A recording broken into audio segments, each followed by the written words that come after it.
So thank you, Reverend Leslie. What I'd like to do now is just kind of give you a nuts and bolts of how the program works here at MDUUC, at MDUUC, and then answer any of your questions. The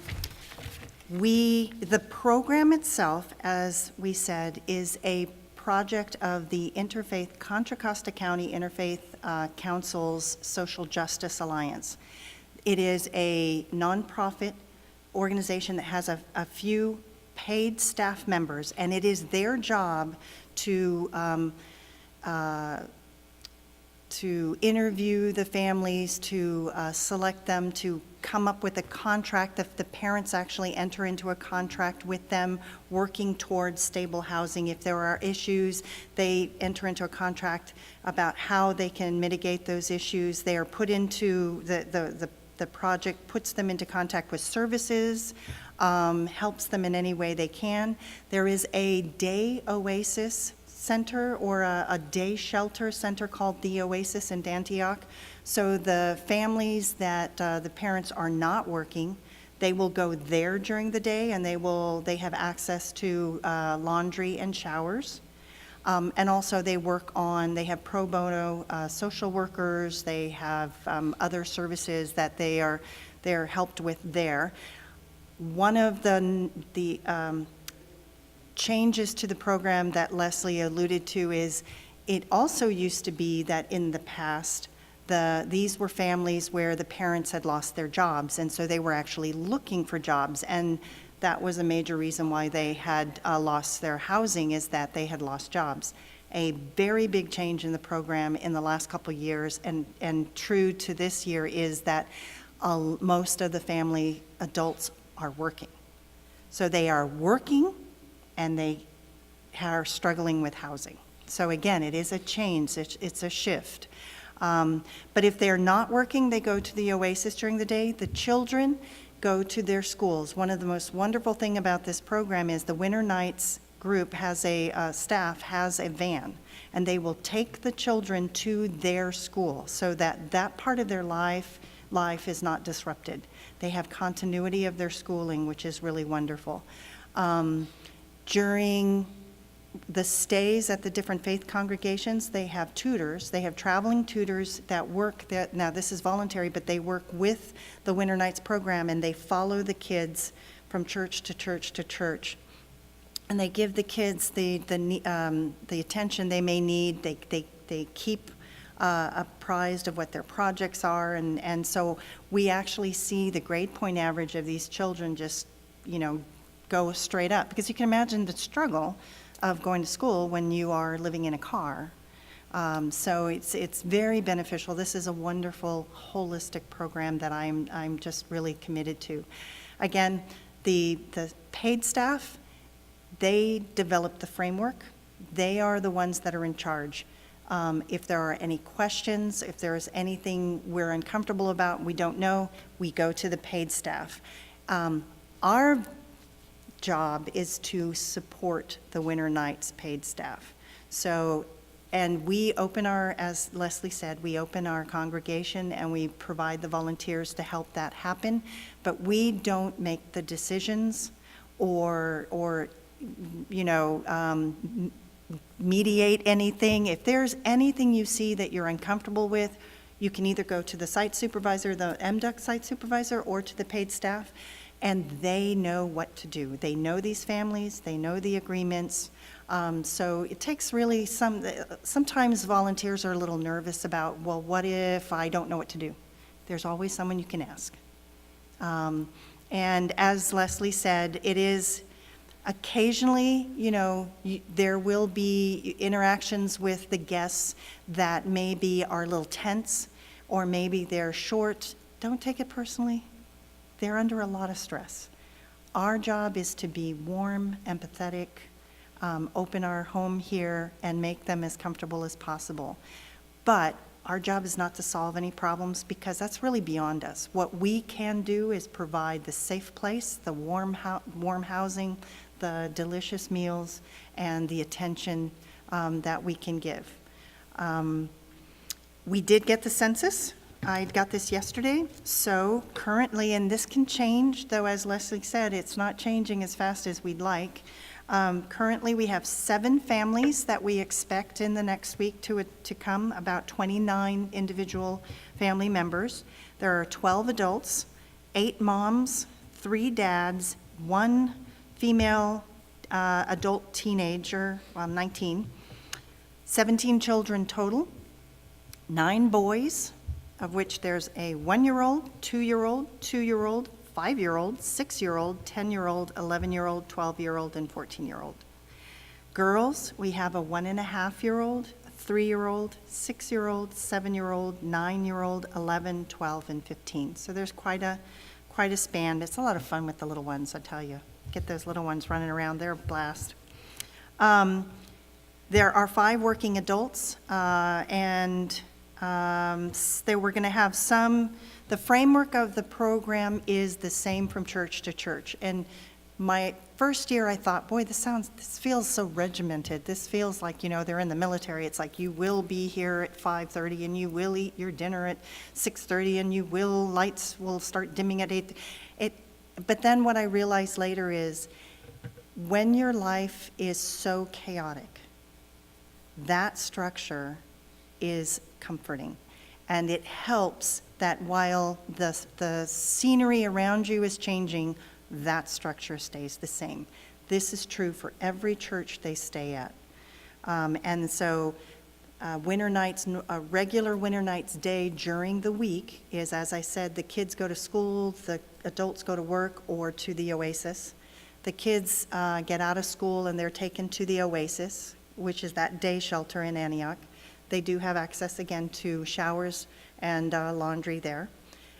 About 5 o'clock, not before, and it's usually around 5:15, definitely by 5:30, they arrive here in the evening. No one is allowed to enter Borton Hall, which is where we're doing our hosting, until the paid staff arrives. And again, as Leslie alluded to, everything they own is in that box. They actually put all of their possessions into a moving armoire box. What do you call it? So we don't let anyone in the hall until the paid staff is there. But then they all enter, and we immediately dinner meal team, and we'll be sending out emails to let you guys know, but we put out snacks because the kids will be hungry. Meals is between 6 and 6:30, usually towards 6:30. And if you're on a meal team, you'll help prepare it. We have a great donation program where we have volunteers actually doing the main entree, so we're really just reheating and doing side dishes. We serve, we sit down with. If you do any kind of volunteer capacity, whether that's kids' activities or the meal team or sleepover, if you come during a mealtime, you are expected to sit down with our guests and interact however seems natural. And be flexible. You may sit down with a family and they're not really interested in talking. That's okay. You may sit down with a family and they really would love to talk. Great. We're here for them. And so they eat. The kids then will either do schoolwork if they have some, and there is the tutor that will kind of let us know if they need volunteers to help with tutoring or reading. A lot of times, because we host over Easter, there's kids on spring break, in which case they just get free play. But I believe it is at 8:30, they have lights out for the kids. The adults can stay up one more hour, but I believe it's by 9:30 they also have to be in their tents. Well, that sounds like such an early evening, but they get up like at 5. So, but again, the framework of the timing of all of this is the same no matter where they go. The next morning, it's an early morning. They get up, during the week, they have a cold breakfast, cereal, toast, whatever, but quick and all. And they are out the door between 6 and 6:30 a.m. Then Borton Hall's locked up, and it's not entered again until that evening. I meant to mention that during dinner, if the next day is a weekday, during dinner towards the end of the dinner, we put out lunch makings, and the families go and make themselves sack lunch.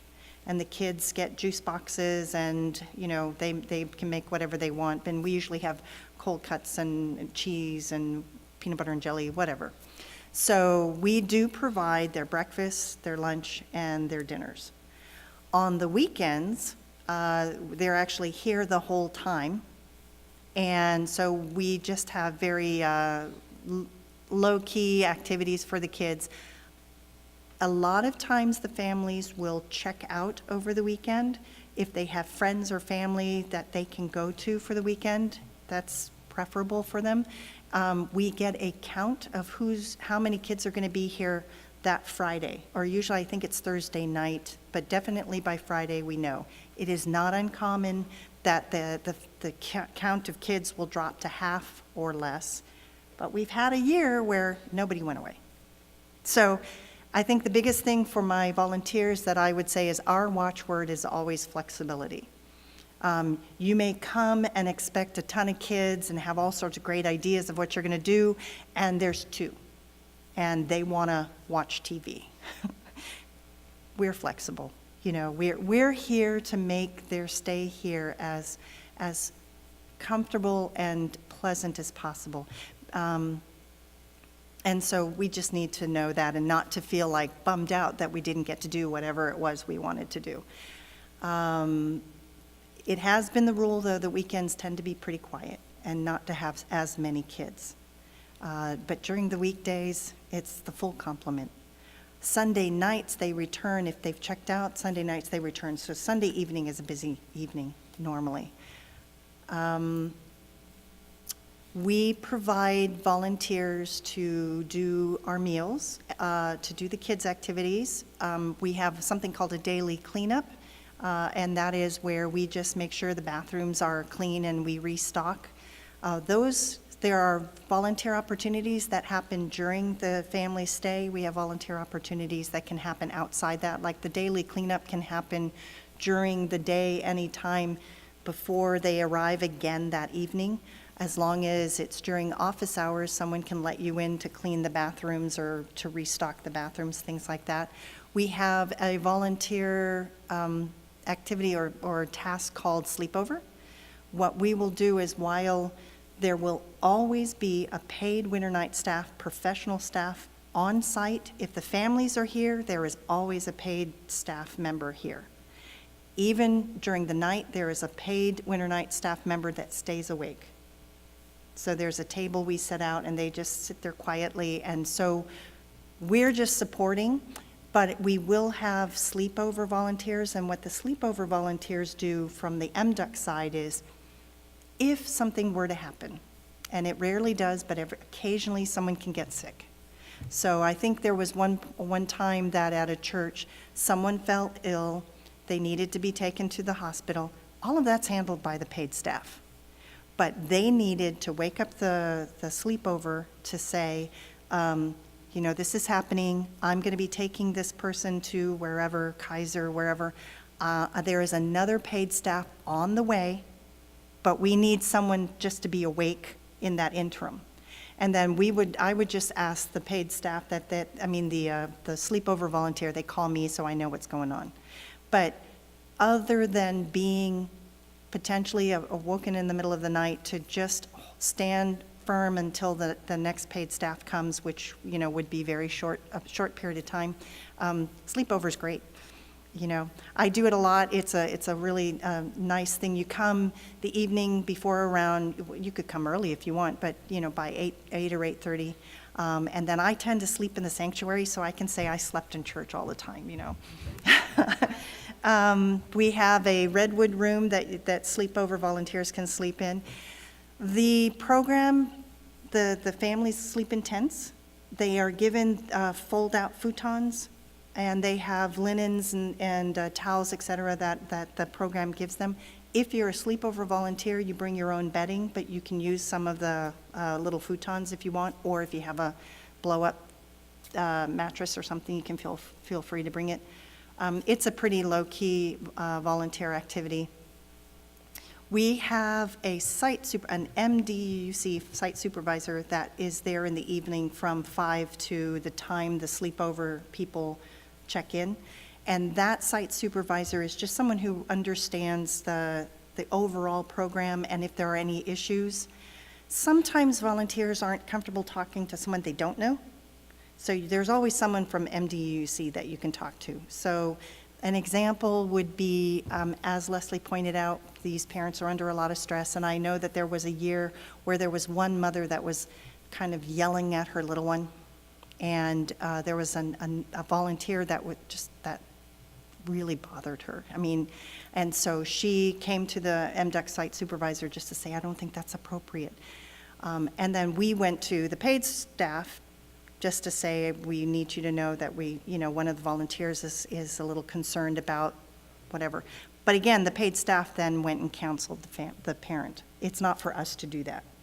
And they may actually say, yeah, it may be a judgment call whether it's appropriate or not, but I mean, bottom line is we let the paid staff take care of all of those things. But if you're not, if you prefer, you can come to the MDUUC person, and they're more familiar. We do have a couple people with some dietary issues that we would let our team leads know for dinner, and we always have plenty of choices, so we accommodate that pretty easily. And let me think. Do we have any questions? Do you guys have a sense of sort of the rhythm of the program? We also like to, if people have special programs that they like to do, we have a couple people who do guided meditation. Let me know, because what we can do is we have a little list of activities that the adults can do too, if they're interested, and again, they could sign up for, but we have volunteers that teach crochet, guided meditation. We've had music that will sit down and teach, like piano or whatever. I mean, there's different things that sometimes people say, well, can I do an art project? If you have anything like that you would like to try, either the kids or even the parents, we just make it available, and if they're interested, they come do it, and if they're not, at least they have that option. Sorry. Yes? Is the Oasis open on weekends, or the folks are here on weekends? The folks are here on the weekends. Oasis is open during the week. On the weekends, they're here. As I said, the census or the family count tends to drop pretty dramatically on the weekends.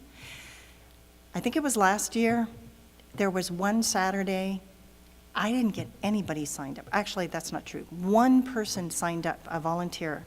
And I just, how this is, it's always these learning moments. I just got myself into a tizzy because I was just like, I can't believe it. Nobody's, I keep telling we need help and no one's signing up, and only one person signed up, and so I come on. I tend to hang out on the weekends. I work full time. So I tend to come and kind of camp out on the weekends because that's when I can, right? I help coordinate it to make it happen, and then I do my time on the weekends. So I was just I'm driving here, just working myself into a little tizzy, right? I can't believe there's only one person. I got here, there were no kids. They had all signed out. And so, then I just have to laugh and say, okay, well, thank you. And the one person that showed up, I said, I'm really sorry that, thanks for being flexible. There are no kids. And I thought, geez, if I had made 5 people show up, So there's moments like that make me laugh. So they're here for the weekend, but we don't know until Friday how many. And even though we had families that stayed, it just happened they went and did stuff. So we can never know, but that's good. When they're not here, that means they had somewhere to go that they're not here.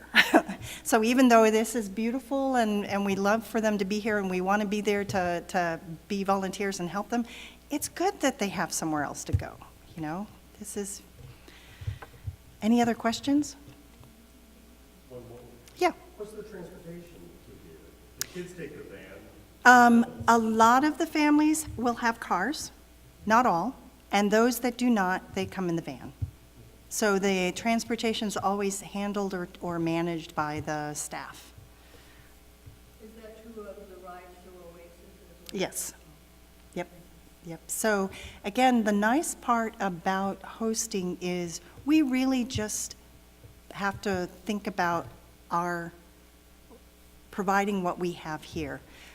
Worrying about, how they get here or how they get to we don't have to worry about that. The paid staff take care of that. And another important thing to understand is that the paid staff, they work with these families, they know them, they know their situation. So really, that's why it is very important for us to defer to them anything that we would have any questions about, or even if we think, I just don't think that's right that mom talked to her little one like that, and they're not reprimanding her. We don't know. It could be that she's doing 100% better than she did earlier, and this is actually an improvement, So we don't know the whole story. So we just, as Leslie said, we need to try to suspend judgment. We don't ignore anything we think is unsafe. We report that, but we suspend judgment as to how someone's acting, as long as the paid staff, they're aware of it and they're handling it, because we don't know their story and we don't know their struggles and we don't know the long-term work that they're doing. And we just do what we can do and be empathetic and compassionate, and it is hard sometimes, but basically we are considered professionals in the sense of we are working with the professional staff. We are supporting the professional staff. And that doesn't mean that we're not empathetic with the guests, but we do have to keep a certain amount of detachment. So we can be a sympathetic ear, but we don't interfere. It hasn't happened, but if someone were to come and say, oh, I'm just making up something so I can give kind of an example. You're talking to one of the parents and she says, oh, I just love Diet Coke. I just wish we could have Diet Coke. And you think, that's easy. I'll bring a liter next time I come. And you get some Diet Coke and you give it to her. What you have to understand, we can't do that because that sets up kind of an unfairness. If we bring something for a guest, we really need to provide it to all the guests. And so what you could do is something like that, is to say, oh, I'll ask the staff if I can bring some, and then everyone, they can see if everyone would like some. Just talk to the staff, because the staff's going to make sure it's fair. We may think, what's the big deal? But it could be a big deal in whatever they're working on. Another thing is we may not know if someone is pre-diabetic and they've had a contract that they're going to cut down on their sugar, and so that's why we just, anytime you have any questions, you can ask the site supervisor or the paid staff, but we don't want to create any favoritism or and we don't think about these things are little, but there may not really be little. It may be undermining. So we just have to be careful on that. I'm trying to think of, rarely do we have any uncomfortable situations. But again, a lot of that is just having an open heart and non-judgment with the situation that the person's in. So the Diet Coke is an example of over-caring. Right. Because we think that'd be easy. I can bring you a Diet Coke. And that's never happened, but it would be something like that where we'd think, oh, that's easy. But it could disrupt something, that they're working on. Any other questions? Yes, ma'am. I have a question about the logistics. So for the most part, they're in Borton Hall, Mm-hmm. except maybe the kids sometimes go to the playground or whatever. Then on the weekends, they're here in Borton Hall also. And then I'm assuming that means that on Sundays that there's no coffee hour. Coffee hour we do out on the patio, or if it's a rainy day, we do it in the hallway. So, good question, because I forgot. Borton Hall is where the tents are in the eating area. During the week, we take the hallway here and we make that our quiet reading area, or quiet study area. During Sunday, we kind of give the hallway back, and that's where we have coffee hour, or nice days, it's right out in the patio. Our guests are invited to attend service if they wish. During the week, we ask that the guests not come in the sanctuary unless there's an activity going on in here. And for the most part, we do not have non-volunteers going into Borton while the families are there. So for coffee and everything will be right out here where everyone can get to. You also, you were giving an example of a mother yelling at her child and then reporting it to the site supervisor.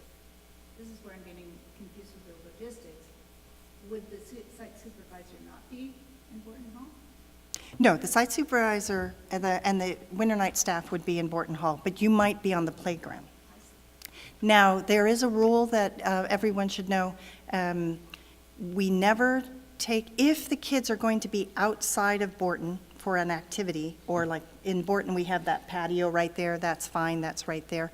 But if we're going to take them to the playground, or we have a basketball hoop up in the parking lot, there always has to be 2 volunteers for any outing. And we always, of course, check in with the parents, but we encourage if there are any parents that would go also. But the older kids tend to like to do the basketball hoop, but we need 2 volunteers. And again, that's that one-on-one. And if we go to, if we take kids to the playground right here, we always have at least 2 volunteers. Otherwise, it is in Borton Hall, but this would be something that would happen like on the playground or whatever. Yes? Is there a paid staff member in MDUUC? No. The paid staff member always stays in Borton. And so it would be volunteers that would be taking, But we inform the staff. yeah. And we can just let them know. In fact, usually what will happen is someone will say, hey, let's play some basketball, or does anybody want to? And we'd go to the paid staff and say, are there any kids that might want to go play basketball? And they can announce it. Unless the kids come up to you and say, hey, we want to play basketball, and then we just go, hey, can you announce that we're going to try to go play basketball? And so it's best to keep the paid staff informed, as to what's going on. And again, their families too. Make sure the parents know. One of the things that people have done in the past that has been really, one year, just that the families were so overwhelmed, is they took them on hikes and took them up the hill and into the open space. Oh my gosh, it's like, they had no idea how beautiful it was up there. And I know that there was one year where that first weekend, a couple of the volunteers, as a special activity, said anybody who wants to sign up for a hike, and so they had some of the families go, and then the families were the couple of the families just thought it was so fabulous. They kept going the next day, and then the next weekend they just kept going up, which is great. So, and if you have any questions, just ask the site supervisor. But the paid staff stays in Borton with all of the possessions, the tents and possessions. If you're volunteering the first night, the families put up their own tents. So Monday morning, the truck comes from the previous church with all the bedding, those big wardrobe boxes that each family has a wardrobe box, and any leftover food, toys. We now have done this long enough that we've got a stash of kids' toys and things like that. So we'll tell them they can put the winter nights ones away for 2 weeks, and then we just take our stuff out. But they'll bring everything in the morning around 10 or 10:30. We pull it all into Borton. We've set up Borton, and we still could use some volunteers for setup and breakdown. But we set up Borton. The tents and the boxes are left alone. That night, the first thing the families do, the parents do, is they go and they set up their tents. The first night is really exciting. The kids they're just full of energy because it's like, to them, it's camp, especially the younger kids. This is just like so much fun, right? It's a new place, and so they're running around, and the families putting up the tents. So the first night, the kids' activities are really just going to be play with the kids and make sure that they're not climbing the walls. But then the families set up their tents, and it is the families that last Monday morning that will take down the tents. So setup and breakdown really is just getting Borton in the right arrangement with the tables and chairs and putting signs up and things like that. Regionally, when does Winter Nights begin and end? Sometime in October and sometime in May. I don't have the exact dates. So we're just a 2-week period.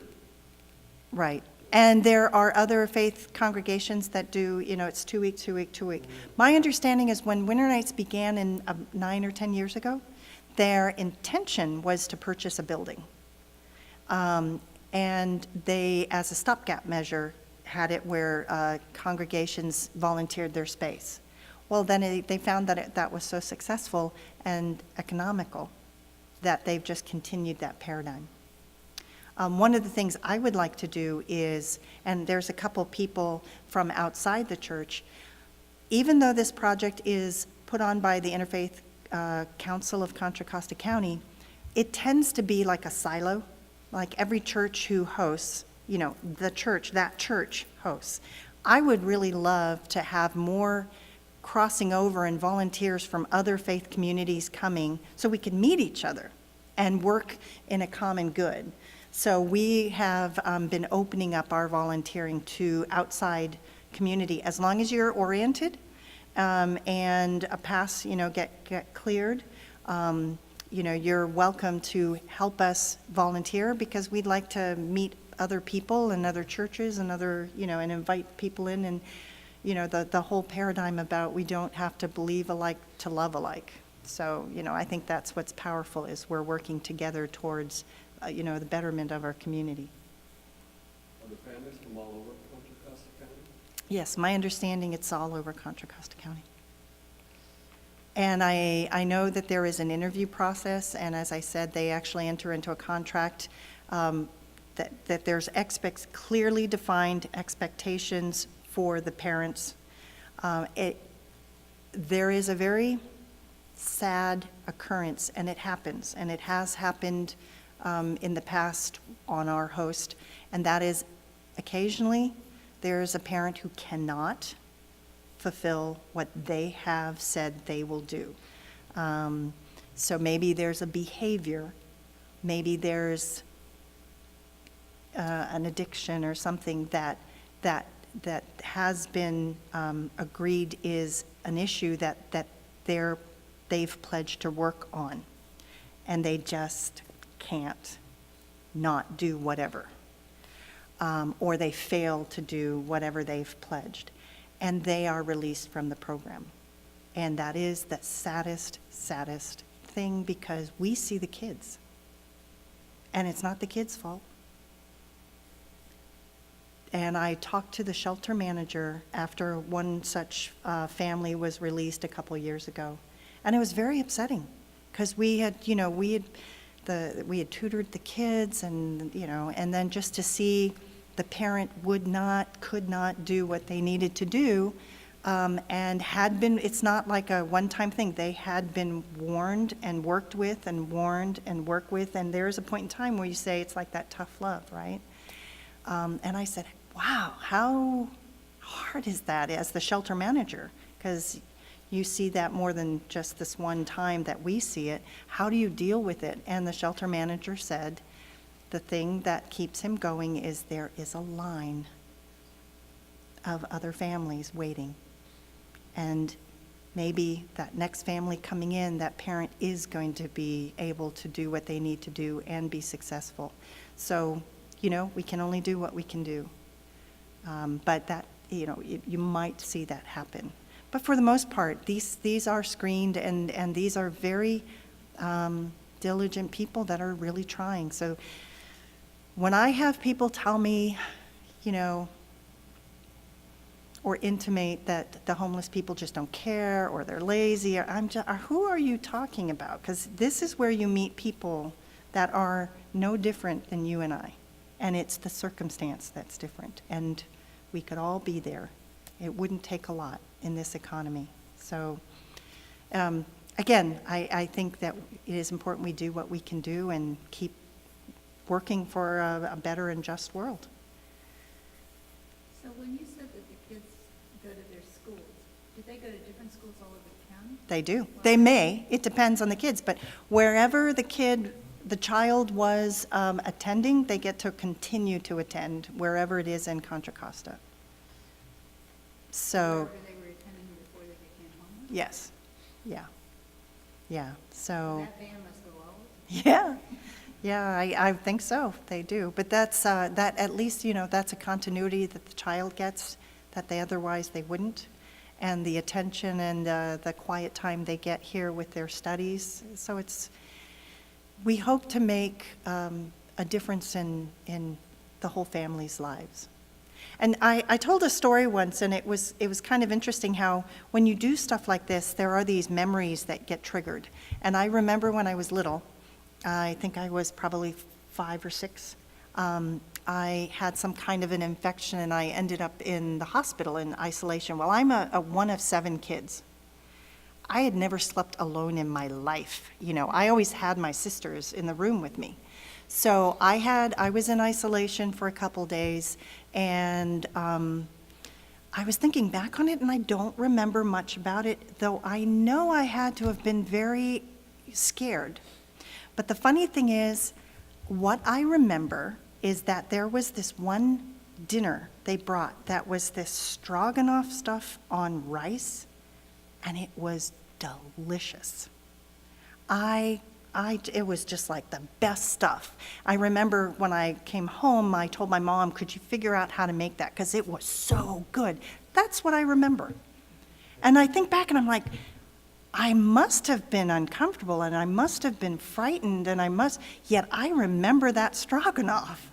That is what, and so that's why I think we should understand every little thing we do, and whether it's providing an entree that we made with love, or spending time reading a book with a little one, we don't know what that means to that child. And it could very well be that in years to come, they'll think back on this chaotic time in their life, and they'll remember, that was the best stroganoff, or I remember there was this book that I loved, or, so it's important. It's those connections that I think change the world. People think it's trite, but I think it's those little connections that will change a person, or even just change a memory from being frightening to being,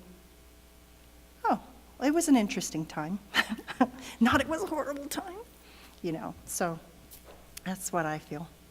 Who absorbs the cost for the background checks? Well, we have a volunteer that takes our master list, and there's a website, and we enter in the names, and then it will come back with, so it's not really a cost. We don't do a full back, no, we don't do fingerprint for the volunteers. But we do depend on, we have to keep our master list of who was on our volunteer, and then we have a sign-in. Important thing is anybody who actually comes in contact with the guests, the very first thing you do when you come here and there's a clear sign is you sign in. There'll be rosters. You sign in, and that way, if there were something like someone were to come down with TB or something, which these families are health screened, but let's say there is a scare like that, and they say, who came in contact with the family? We can pull the roster and say, here's everyone who was there that evening. So that's one of the things that I'm required to keep. The master list is, we do put them through the Megan's Web check, but we get to know the people, so when they say, who is this person, it's not just, an unknown. Okay? Well, thank you. So we have one more week. If you guys wish to go online, we have and check the rosters. We still have more openings. We're getting close to being as far as our entree and meal teams, but we still have lots of openings. If you come to MDUUC on Sundays, Next Sunday will be the last day where we'll have all the rosters out on the table, but email me if you want to sign up for anything, and have a lot of fun.